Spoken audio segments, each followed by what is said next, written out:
Setiap hari, jutaan orang bangun pagi, berangkat kerja, lembur, pulang malam dengan badan lelah dan pikiran penuh tekanan. Mereka produktif, mereka disiplin, mereka tidak malas.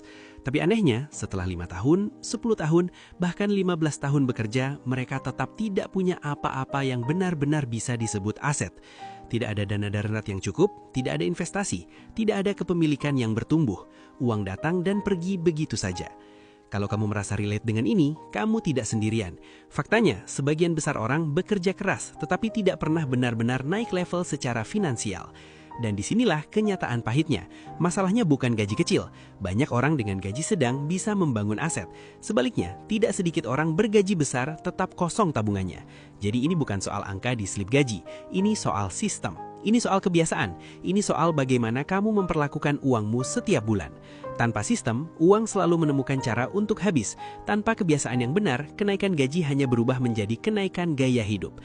Kalau kamu tidak mengendalikan uangmu, uangmu yang akan mengendalikan hidupmu. Saya ingin kamu ingat satu kalimat ini baik-baik. Aset pertama bukan soal kaya, itu soal bukti bahwa kamu bisa mengontrol uangmu. Aset pertama adalah simbol kedewasaan finansial. Itu adalah momen ketika kamu bisa berkata, saya tidak lagi hidup dari gaji ke gaji.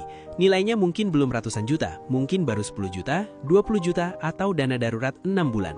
Tapi itu adalah fondasi. Dan semua orang yang sekarang terlihat mapan memulainya dari aset pertama yang sederhana. Di video ini, saya tidak akan menjual mimpi kosong. Saya tidak akan bilang kamu bisa kaya dalam semalam. Yang akan kita bahas adalah sesuatu yang jauh lebih kuat, kebiasaan. Karena kebiasaan kecil yang konsisten jauh lebih berbahaya daripada motivasi besar yang cuma bertahan seminggu.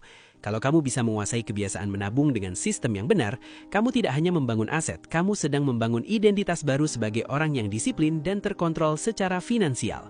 Sebelum kita masuk ke 7 kebiasaan itu, saya ingin kamu melakukan satu hal penting sekarang juga. Jangan hanya jadi penonton pasif. Jangan cuma dengar lalu lupa. Tulis di kolom komentar target aset pertamamu apa dan nominalnya berapa. Rumah, dana darurat 30 juta, emas 50 gram, modal usaha 25 juta. Tulis angkanya secara spesifik. Karena ketika kamu menuliskannya di depan publik, kamu sedang membuat komitmen. Dan komitmen publik secara psikologis meningkatkan kemungkinan kamu benar-benar mengejarnya. Saya ingin kolom komentar video ini penuh dengan orang-orang yang berani punya target jelas, bukan sekedar mau kaya, tapi angka konkret. Karena perubahan finansial selalu dimulai dari satu keputusan sederhana, berhenti hidup tanpa arah dan mulai membangun dengan sistem.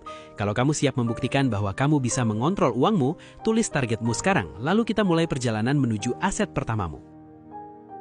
Sekarang, kita luruskan dulu satu hal yang sangat penting, karena banyak orang salah paham di bagian ini. Aset itu bukan sekedar tabungan biasa.